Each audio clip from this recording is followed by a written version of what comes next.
This morning, a search is underway for a small plane with 10 people on board. It vanished mid-flight near Alaska. And we're going to show you a map with the radar data of the plane's flight path across Alaska's Norton Sound yesterday afternoon. And then you can see the moment it stops transmitting over the water.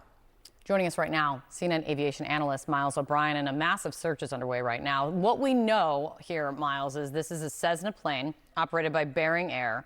And Alaskan State Police, they were notified at about 4 p.m. yesterday of an overdue aircraft that had gone missing with these 10 people on board. What are your questions as they continue with this search now? Well, checking through the box, it's a very safe aircraft generally, the Cessna 206, the Caravan, 10 passengers and pilot, single engine turbine. It's a workhorse for the backcountry, so that it has a really good safety record. The airline itself been going since about 1979, never had an accident. So you have a safe airline and a safe aircraft. Horrible weather conditions. It is Alaska in the winter after all. We're told that the aircraft arrived near Nome and was told to wait while they cleared the runway because of this bad weather.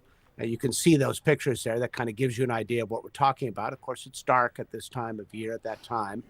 And in the course of this holding pattern, waiting for them to clear off the runway, vanished. Now, one of the top things you have to look at in a scenario like that, Kate, is the possibility of icing.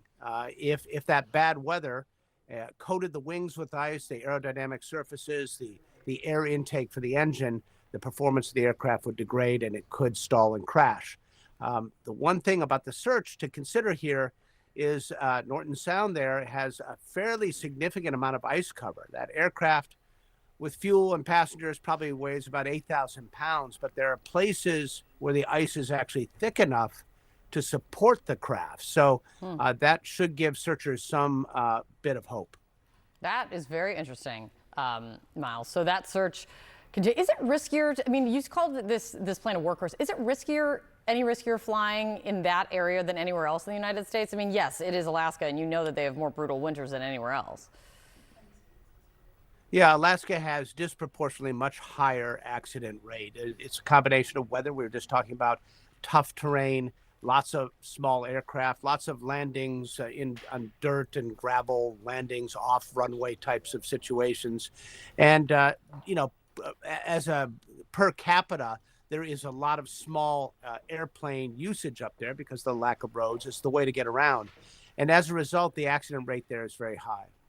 I want to ask you about the latest we heard about the investigation into the deadly midair collision in Washington. President Trump was on the Hill yesterday, and in speaking at the National Prayer Breakfast, he blamed the crash on what he's called the obsolete computer system used by air traffic control. The way he put it is that the United States has spent billions of dollars to renovate an old system instead of investing in a new one. Let me play this for you. We should have had the proper control. We should have had better equipment. We don't. We have obsolete equipment. They were understaffed for whatever reason.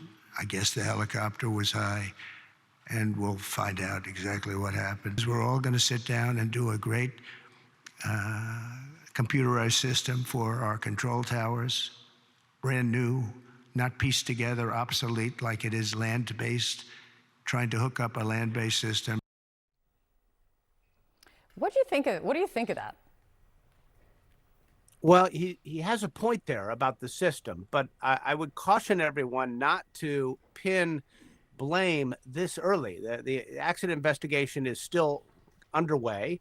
There are a lot of factors that go into these crashes, and whether the computer system, which runs the FAA control system, the radar system, the satellite system, all kind of patched together. Whether that has anything to do with this remains to be seen. But it is true that the FAA has had difficulty modernizing its system. And that difficulty stems from the fact that Congress has not appropriated the money to really do a wholesale change from a ground-based radar system, which goes back to the 50s, to something built on satellites, which is where the future is, of course, Kate.